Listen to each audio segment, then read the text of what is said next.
नमस्कार दोस्तों, आप सभी लोगों का स्वागत है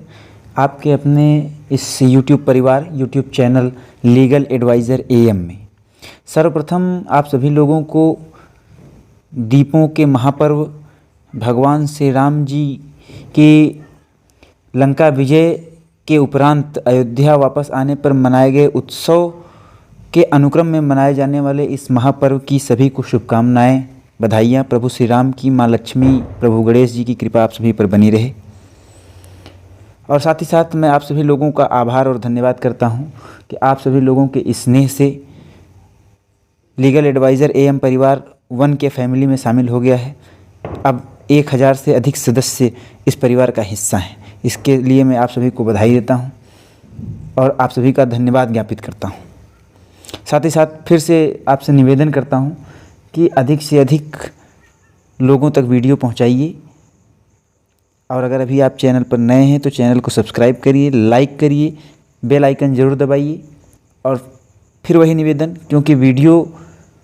पब्लिक अपडेटेशन के लिए होता है, जन जागरण के लिए होता है, तो अधिक से अधिक शेयर करिए ताकि हम अपने लक्ष्य तक पहुँचें। जैसा कि आप देख पा रहे होंगे कि एक गवर्नमेंट ऑर्डर यानी कि शासनादेश स्क्रीन पर दिख रहा होगा। यह शासनादेश जो है वह उत्तर प्रदेश निकाय चुनाव में जो आरक्षण का फार्मूला जो होने वाला है, जिस फार्मूले पर आरक्षण तय किया जाएगा, उस नियमावली में कुछ संशोधन किए गए हैं। उसी संशोधन और उसी फार्मूले के अनुक्रम में यह शासनादेश है। तो हम इस शासनादेश के माध्यम से समझने का प्रयत्न करेंगे कि उत्तर प्रदेश में जो निकाय चुनाव इस 2022 वर्ष के अंत में होने वाला है, उसमें जो आरक्षण का फार्मूला सरकार ने तय किया है वो क्या है और कैसे सीटों का आरक्षण तय किया जाएगा। तो फिर से मैं वीडियो शुरू करूँ इससे पहले आपसे निवेदन है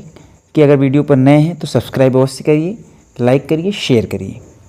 दोस्तों, अगर मैं इसको पढ़ूँ तो उसमें आप देखिए विषय में लिखा हुआ है, नगर निगम, नगर पालिका परिषदों, नगर पंचायतों में कक्षों हेतु आरक्षण का प्रस्ताव उपलब्ध कराया जाना।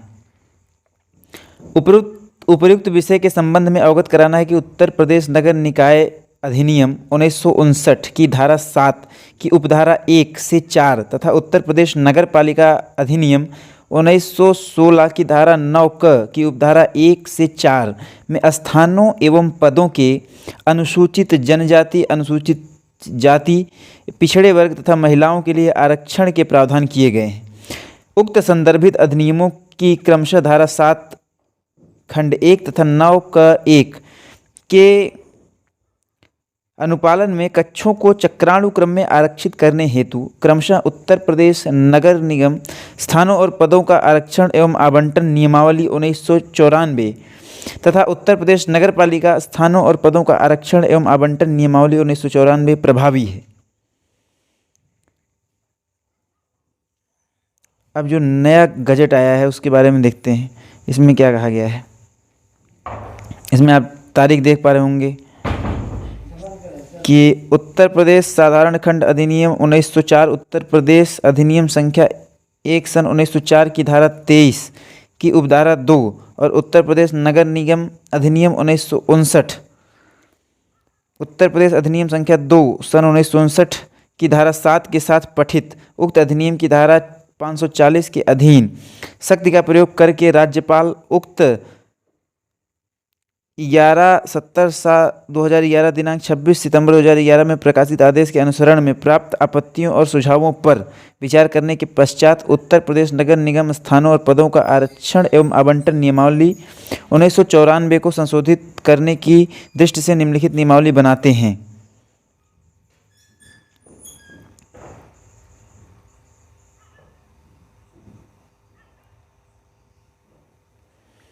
इसमें देखिए 2 खंड दिए गए हैं। एक खंड में जो पहले 2011 से अब तक प्रभावी है और स्तंभ 2 जो है एतद द्वारा प्रतिस्थापित उपनियम जो अभी इसमें नया जोड़ा गया है। तो जो नया जोड़ा गया है हम उसी को पढ़ लेते हैं। इसमें देखिए है, अन्य उपनियमों के उपबंधों के अधीन रहते हुए नियम 4 के अधीन अवधारित स्थानों की संख्या किसी नगर निगम में विभिन्न कक्षों को एतत् पश्चात उपबंधित रीति से आवंटित की जाएगी। पहले नगर निगम क्षेत्रों में अनुसूचित जातियों की जनसंख्या के अनुसार नगर निगम के कक्षों को अवरोही क्रम में व्यवस्थित किया जाएगा और नियम 4 के उपनियम 3 के अधीन अनुसूचित जातियों की महिलाओं के लिए अवधारित स्थानों की संख्या को सम्मिलित करते हुए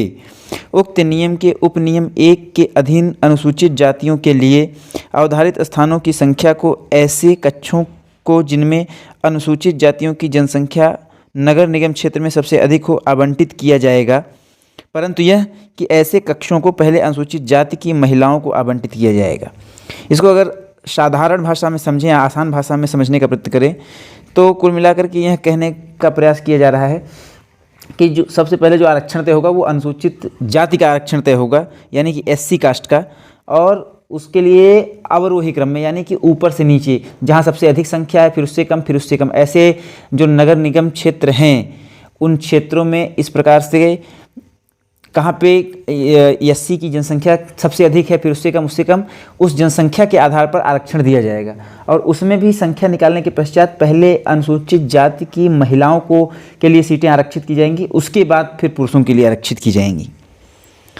दूसरा, फिर उन कक्षों को छोड़कर, यानी कि जिन कक्षों में SC का आरक्षण तय हो चुका है उनको छोड़कर जिन्हें खंडिका के अधीन स्थान आवंटित किए गए हैं, कक्षों को नगर निगम क्षेत्र में अनुसूचित जनजातियों की जनसंख्या के अनुसार अवरोही क्रम में व्यवस्थित किया जाएगा।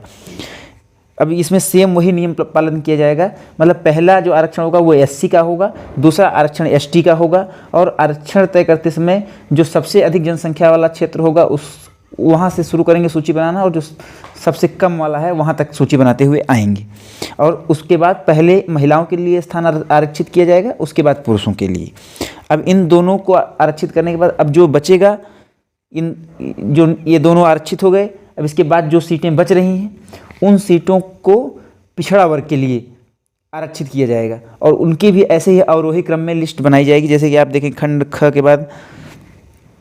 खंड ग, फिर उन कक्षों को छोड़कर जिन्हें खंड क और ख के अधीन स्थान आवंटित किए गए हैं, कक्षों को नगर निगम क्षेत्र से पिछड़े वर्गों की जनसंख्या के अनुसार अवरोही क्रम में व्यवस्थित किया जाएगा, और नियम 4 के उपनियम 3 के अधीन पिछड़े वर्गों की महिलाओं के लिए अवधारित स्थानों की संख्या को सम्मिलित करते हुए उक्त नियम के उपनियम 2 के अधीन पिछड़े वर्गों के लिए अवधारित स्थानों की संख्या को ऐसे कक्षों जिनमें पिछड़े वर्गों की जनसंख्या नगर निगम क्षेत्र में सबसे अधिक हो आवंटित किया जाएगा। उन कक्षों को छोड़कर जिन्हें खंड क, ख और ग के अधीन स्थान आवंटित किए गए हैं, कक्षों को नगर निगम क्षेत्र में उनकी जनसंख्या के अनुसार अवरोही क्रम में व्यवस्थित किया जाएगा, और नियम 4 के उपनियम 3 के अधीन अनुसूचित जातियों, अनुसूचित जनजाति और पिछड़े वर्गों की महिलाओं के लिए अवधारित स्थानों की संख्या को छोड़ते हुए उक्त नियम के उपनियम 4 के अधीन महिलाओं के लिए अवधारित स्थानों की संख्या को ऐसे कक्षों में पहले आवंटित किया जाएगा। यानी कि SC, ST और OBC के आरक्षण होने के बाद जो सीटें बचेंगी उसमें पहले जनरल वर्ग की महिलाओं के लिए सीटें आरक्षित की जाएंगी, उसके बाद जो सीटें बचेंगी वो पुरुष वर्ग को जाएंगी। स्पष्टीकरण के में इसमें कहा गया है, इस उपनियम के खंड क, ख और ग के प्रयोजनों के लिए कक्षों की इस रीति से अवरोही क्रम में व्यवस्थित किया जाएगा कि नगर निगम क्षेत्रों में यथास्थिति अनुसूचित जातियों, अनुसूचित जनजातियों या पिछड़े वर्गों के सबसे अधिक जनसंख्या वाले कक्ष को पहले रखा जाएगा, और ऐसी अनुसूचित जातियों, जनजातियों या वर्गों की पहले कक्ष से कम जनसंख्या वाले कक्ष को उसके बाद रखा जाएगा। इस प्रकार से सूची बनाई जाएगी।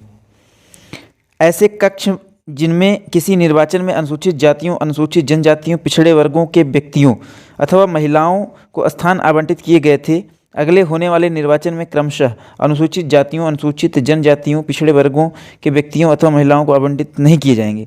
इसमें ये समझने वाली बात है, ऐसे कक्ष जिसमें किसी निर्वाचन में अनुसूचित जातियों, अनुसूचित जनजातियों, पिछड़े वर्गों के व्यक्तियों अथवा महिलाओं को स्थान आवंटित किए गए थे,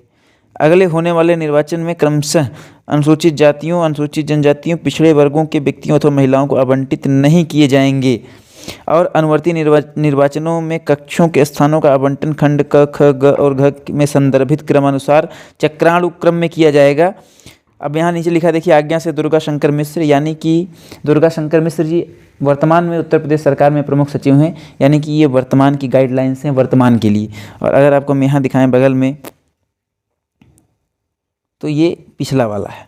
तो आप ये समझ लीजिए कि जहाँ पर पिछले चुनाव में सीटें आरक्षित थी एससी, एसटी, ओबीसी, महिलाओं के लिए, पुरुषों के लिए, वहाँ जो पहले आरक्षण था वैसा आरक्षण इस बार नहीं रहेगा, उसके उलट आरक्षण होगा। मतलब जहाँ एससी था वहाँ एससी, अगर एससी महिला था तो एससी पुरुष हो सकता है, या फिर एसटी या ओबीसी होगा। जहाँ एसटी था वहाँ एससी या ओबीसी होगा। इस तरीके से मतलब जो था वही एग्जैक्ट सेम दोहराया नहीं जाएगा, चक्रानुक्रम में परिवर्तन होगा। तो इस प्रकार से इन नियमों और नियमावलियों को ध्यान रखते हुए सीटों का आरक्षण तय किया जाएगा। तो उत्तर प्रदेश नगर निकाय चुनाव में इस प्रकार सीटों का आरक्षण और आवंटन किया जाएगा। और अब इसके नीचे एक और नोटिस अटैच है जो कि नगर पालिका से संदर्भित है, और इसमें भी जो आप देख पा रहे होंगे वो सारी चीज़ें वही हैं जो पिछले वाले में थीं। यानी कि आरक्षण का जो फार्मूला है वो नगर निगम और नगर पालिका क्षेत्र और नगर पंचायतों तीनों के लिए एक ही रहेगा। आप पूरा पढ़ सकते हैं, सेम वैसा ही है। पहले अनुसूचित जाति का आरक्षण, फिर वो अवरोही क्रम में उनको व्यवस्थित करना जनसंख्या के आधार पर, फिर पहले महिलाओं को आरक्षित करना, फिर पुरुषों के लिए, फिर जो सीटें बचेंगी उनमें फिर अनुसूचित जनजातियों के लिए आरक्षण तय किए जाएंगे उसी फार्मूले से, फिर ओबीसी के लिए, और फिर जो बचेगा उसमें जनरल की महिलाएं, फिर जनरल के पुरुषों के लिए आरक्षण होंगे। वो तो आरक्षण नहीं होता है, वो फ्री होगा, यानी कि उसमें कोई भी कास्ट फाइट कर सकता है। तो ये उत्तर प्रदेश नगर निकाय चुनाव में आरक्षण और सीटों के आवंटन के लिए सरकार ने शासनादेश जारी किया है। तो जो भी लोग इसमें इंटरेस्टेड हैं या जो भी लोग किसी नगर पालिका क्षेत्र में नगर पालिका अध्यक्ष या नगर निगम के मेयर के लिए अपने कैंडिडेट हैं, तो वो लोग इस चीज़ को समझ लें कि आरक्षण किस प्रकार होने वाला है, और उस आरक्षण के अनुक्रम में क्या जो व्यक्ति रनर कैंडिडेट है क्या वह उसमें सेट बैठ रहा है, उस आरक्षण की प्रक्रिया में वह शामिल हो सकता है या नहीं, उस आधार पर अपनी तैयारी करें। धन्यवाद।